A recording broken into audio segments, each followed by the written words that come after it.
সত্যি এক লজ্জাজনক দিন আজ। না, কেন বললাম লজ্জাজনক, তার কারণ আমরা দেখলাম 26,000 বেকার যুবকরা যারা নাকি চাকরি পেয়েছিল 2016 এসএসসি পরীক্ষা দিয়ে, এবং তারা বেকার থেকে চাকরি করে এমন এক সামাজিক পরিচয় নিজেদেরকে প্রতিষ্ঠিত করতে পেরেছিল। সেই 26,000-এর স্বপ্ন কীভাবে নয়-ছয় হয়ে গেল কিছু ঘন্টার মধ্যে। না, দেশের আইন ব্যবস্থা বা রাজ্যের আইন ব্যবস্থা যা করেছে তা তো সম্পূর্ণ এভিডেন্সের ভিত্তিতে এবং যেই তথ্য প্রমাণ তারা পেয়েছে, এবং রাজ্য সরকার এবং তৃণমূল দল যেভাবে চুরি করেছে এই চুরির বিরুদ্ধে রায় দিয়েছে, এটা অন্য বিষয়। কিন্তু সবথেকে খারাপ লাগার বিষয় এটা যে এই 26,000-এর মধ্যে একটা বড় অংশ যারা বৈধ চাকরি প্রার্থী, যারা বৈধভাবে চাকরি পেয়েছিল, তাদেরও আজকে পস্তাতে হচ্ছে এই তৃণমূলের সরকারের নীতির জন্য। তৃণমূলের সরকার যাতে এই দুর্নীতিবাজদেরকে বাঁচানোর জন্য যেই প্রক্রিয়া নিয়েছে তার কারণে। কিন্তু বুঝতে হবে 2016 সালের পর যখন নাকি এই অভিযোগগুলো ওঠে, তখন তৃণমূলের নেতা থেকে শুরু করে রাজ্য সরকার কেউ এটা কোনোভাবে সিরিয়াসলি নেয়নি। তার কারণ তারা নিজেরাই জানতো যে তারা দুর্নীতি করে চাকরি দিয়েছে, এবং এলাকায় এলাকায় তৃণমূলের নেতারা যে লক্ষ লক্ষ কোটি কোটি টাকা চাকরি বিক্রি করে তুলেছে, সেই টাকা তাদের পক্ষে আর ফিরিয়ে দেওয়া সম্ভব নয়, এবং এরা যদি চটে যায় তাহলে তৃণমূলের পক্ষে আগামী দিনে এই রাজ্যে সরকার রাখা সম্ভব নয়, এটাও তৃণমূল বুঝেছিল।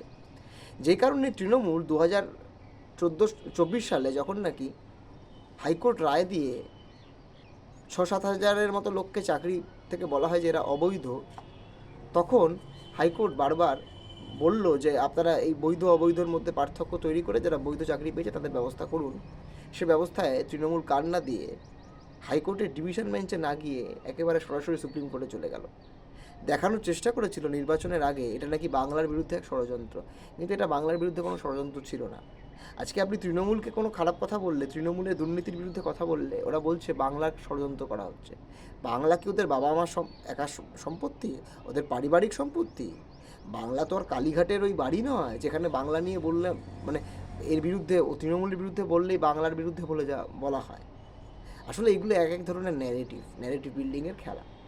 এবার আসা যাক যে কি ঘটলো আজকে আমরা দেখলাম এই চাকরিহারারা যখন কিছুদিন আগে মাননীয় মুখ্যমন্ত্রী নেতাজি ইন্ডোর স্টেডিয়ামের সভায় গেছিলো, সবাই যেতে পারেনি, কয়েকজন গেছিলো, মানে যেতে পেরেছিল, কারণ অধিকাংশই তো তাবেদার এবং স্থাবক দালাল তেলবাজ লোকে ভরা ছিল ওই স্টেডিয়াম। তৃণমূল লোক ঢুকিয়েছিল যে মমতা ব্যানার্জি যদি বলে সূর্য পশ্চিম দিকে ওঠে পূর্বনার দিকে না ওঠে সেটাতেও হাততালি দেবে। তো সেখান থেকে যারাই গেছিলো বা যেতে পেরেছিল, বা যা আমরা শুনেছিলাম টিভির মাধ্যমে, সেখানে দেখলাম উনি বলছিলেন আমি ব্যবস্থা করে দেবো। জানি না কীভাবে ব্যবস্থা করবেন। চুরি করেছে ওনার দল, চুরি করেছে উনি, চুরি করেছে ওনার সরকার, টাকা মেরে এখন সরকার ভোট করিয়ে নির্বাচন করিয়েছে তৃণমূল, সে মধ্যে দিয়ে সরকারে এসছে। এখন উনি কীভাবে ফিরিয়ে দেবে জানি না, যদিও আমার ভিডিও করার কারণটা অন্য। সেই দিন উনি আশ্বস্ত করার পর আজকে যখন ডিআই অফিস অভিযান করছে এই শিক্ষকরা, চাকরিহারারা, তখন পুলিশ কি নির্মমভাবে নির্বিচারে এই চাকরি প্রার্থী বলা ভুল হবে, এই চাকরি খোয়া গেছে এই লোকেদের কি নির্মমভাবে অত্যাচার করলো আমরা দেখলাম টিভির পর্দায়, ভিডিওতে, সমাজ মাধ্যমে।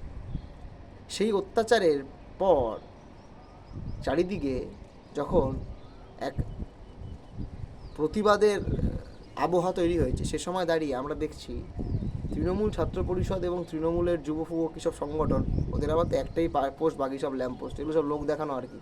তারা দেখলাম কী সব কলেজ বিশ্ববিদ্যালয় থেকে ছেলে মেয়েদের জোর জবস্তি নিয়ে এসে যা করে আর কি, তো ওরা নীতি আদর্শ নেই, জোর করে লোক ফোক নিয়ে আসতে হয় ভয় টয় দেখিয়ে, আর নয়তো চাকরি ফাকরি কিছু দেবে, কাজ দেবে, টাকা দেবে, এর লোভ দেখিয়ে।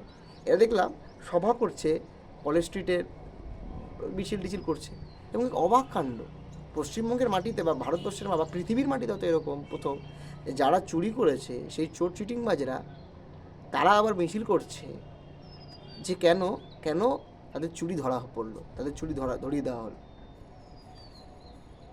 মানে এই ধরনের নিদর্শন বোধহয় আমার মনে হয় পৃথিবীতে কোথাও আছে বলে আমার এখনও জানা নেই। আপনারা জানতে পারেন, আপনারা জানলে নিশ্চয়ই বলবেন।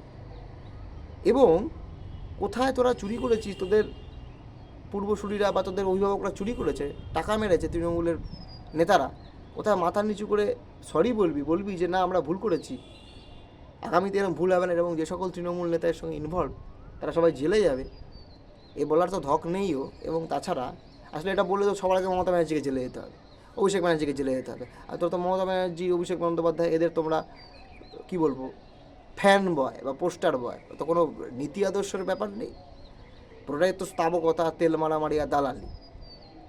তাও সেই জায়গা থেকেও একটা ছাত্র সংগঠন বা যুব সংগঠনের কাছে তো একটা এক্সপেকটেশন থাকে, তারা অন্তত একটা গুরুত্বপূর্ণ যুক্তির কথা বলবে। এ তো যুক্তি নয়, এ তো ভক্তির কথা বলছে, এ তো প্রশ্নহীন আনুগত্যের কথা বলছে, এ তো স্থাবকতার কথা বলছে।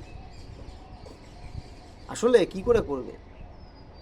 তৃণমূল যেরকম চাকরি চুরি করে, তৃণমূল যেরকম কোনো কিছু বাকি নেই, সমাজে সম্পদ নেই যেগুলো টাকা যেগুলো টাকা দিয়ে কিনে মানে চুরি করে না, যেটার মাধ্যমে বিক্রি করে না, সেরকম তৃণমূল ছাত্র পরিষদ তো সিট বিক্রি করে, ইউনিয়নটাকে জবরদখল করে বসে থাকে, কলেজ ইউনিভার্সিটিতে তৃণমূলের পার্টি অফিস বানিয়ে রেখে বসে আছে।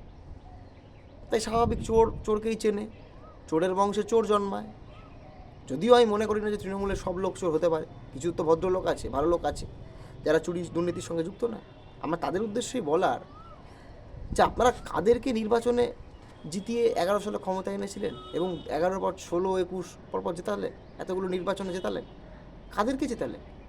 যারা চুরিও করবে, চুরির বিরুদ্ধে প্রতিবাদ করলে পুলিশ গিয়ে আবার শিক্ষকদের মারবে, এই নিদর্শন কোথায় দেখেছেন? যে পুলিশ শিক্ষকদেরকে এভাবে নির্বিচারে মারছে, পুলিশ, আরে যেই পুলিশের ট্যাক্স, আমাদের ট্যাক্সের টাকায় যে পুলিশের মায়না হয়, যে পুলিশের বাড়ির লোক খেতে পায়, সেই পুলিশ জনগণকে মারছে। তাহলে তো পুলিশ এই সব অফিসারকে তো চিহ্নিত করা হচ্ছে, এইসব পুলিশ কর্মীকে তো চিহ্নিত করা হচ্ছে। তৃণমূল তো সারা জীবন থাকবে না পশ্চিমবঙ্গে, আর তৃণমূল যেদিন চলে যাবে সেদিন এরা কোথায় যাবে? আমরা পুলিশ প্রশাসন, আইন, আদালত, এই প্রতিষ্ঠানগুলোতে ভরসা রাখি বলেই আমরা চাই যে একটা শান্তি সহাবস্থান বজায় থাকুক, পুলিশের কাজ করুক, পুলিশ জনগণকে সুরক্ষা দিক, জনগণও পুলিশকে যোগ্য সম্মান দিক। কিন্তু এই যে পুলিশ অফিসাররা বা এই পুলিশ কর্মীরা যে তৃণমূলের হয়ে খাটছে, ভাড়ায় খাটছে, এদের তো বুঝতে হবে এদের মায়নাটা জনগণের টাকায় হয়, তৃণমূলের টাকায় হয় না। এখন এরা যদি নিজেদেরকে তৃণমূল মনে করে, তাহলে এরা পুলিশের চাকরিটা ছেড়ে দিয়ে তৃণমূল পার্টিটা করুক, কেউ তখন কিছু বলতে আসবে না।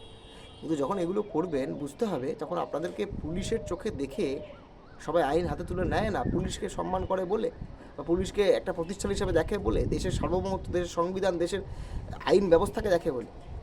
এখন পুলিশ যদি এভাবে রিয়াক্ট করে, তাহলে তো জনগণকে পাল্টা রিয়াকশন করতে হবে, পাল্টা রিয়াকশনের দিকে যাবে। যদিও আমরা চাই না যেখানে আইন এইসব পরিস্থিতির একটা খারাপ জায়গায় যাক, তো সব কিছু ঠিকভাবে থাকুক। কিন্তু আমার প্রশ্ন, যে রাজ্যের যেই শিক্ষকরা বা যারা চাকরি হারিয়েছে, শিক্ষক হওয়ার জন্য স্বপ্ন দেখেছিল, কেউ শিক্ষক হয়েছিল, অনেকের চাকরি চলে গেল এই তৃণমূলের দুর্নীতি চুরির জন্য, এদের গায়ে আপনারা হাত তুলে দিচ্ছেন, এভাবে এদের মারছেন। আপনারা তো এদেরকেই তো, এদের সমতুল্য যে শিক্ষকরা, দাদা, এই শিক্ষকদের কাছে আপনারা পড়াশোনা করে পুলিশ হয়েছেন, জীবনের প্রতিষ্ঠিত হয়েছেন, আজকে আপনারা এই জায়গায় চলে গেলেন আর ল অ্যান্ড অর্ডারের প্রশ্ন দেখাচ্ছেন। সরকারের জন্য জনগণ নয়, জনগণের জন্য সরকার, জনগণকে ভালো রাখার জন্য সরকার, রাষ্ট্র, এগুলোর তৈরি হওয়া। তাহলে এই কথাগুলো ভুলে যাবেন? এত চুরি, এত দুর্নীতি তৃণমূল করলো, আপনি প্রতিবাদ করবেন না? তৃণমূল যেভাবে রাজ্যটাকে ধ্বংসস্তূপে পরিণত করলো, শিক্ষাটাকে আমরা শেষ করে দিল, এর বিরুদ্ধে প্রতিবাদ করবেন না? আপনি তৃণমূলকে সাপোর্ট করতেই পারেন, আপনি অন্য দলকে সাপোর্ট করতেই পারেন, আপনি সিপিএম, বিজেপি, কংগ্রেস, আইএসএফ, কাকে করবেন বা কাকে করবেন না আপনার বিষয়। কিন্তু এই যে ভয়াবহ পরিস্থিতি, ভয়ানক এক অবস্থা এ রাজ্যে, এই পরিস্থিতিতে আপনারা চুপ করে যাবেন? কেবল তৃণমূল কিছু অনুদানের কথা বলে, এই অনুদান বা ভাতা, এগুলো তো আপনার প্রাপ্য, আপনার অধিকার। তৃণমূল না থাকলেও এগুলো যে পাবেন না এমনটা নয়। তৃণমূল দিচ্ছে মানে আগামী দিনে থাকবে না, আগামী দিনে বেশি পাবেন। এখন দুর্নীতির মাধ্যমে কম পান, আগামী দিনে বেশি পাবেন। তো সে জায়গা থেকে আমার পশ্চিমবঙ্গের সাধারণ মানুষের কাছে আমার আবেদন, বিনীতভাবে অনুরোধ, এমনকি যারা তৃণমূল কংগ্রেসকে সমর্থন করে তাদের কাছেও আমার আবেদন, অনুরোধ, যে এই চোরচিটিংবাজ, এই যে কালচার, এই যে সংস্কৃতির বিরুদ্ধে আমাদের রাস্তায় নামতে হবে, বেরোতে হবে। এ চলতে পারে না। আমাদের রাজ্যের শিক্ষকদের আজকে এই অবস্থা, ছাত্র খুন হচ্ছে, যুবকরা খুন হচ্ছে, সুদীপ্ত গুপ্ত, মহিদুল ইসলাম বিদ্যারা খুন হয়েছে অধিকারের কথা বলতে গিয়ে। এই সময় যদি আমরা না বলি, এদেরকে যদি বুঝিয়ে না দেওয়া যায় এদের জায়গা, এদের অকাত, এরা আসলে কোথার কিসের যোগ্য, তাহলে আগামী দিনে আমরা এই বাংলায় স্বাস্থ্যকর সুন্দর পরিস্থিতি রাখতে পারবো না।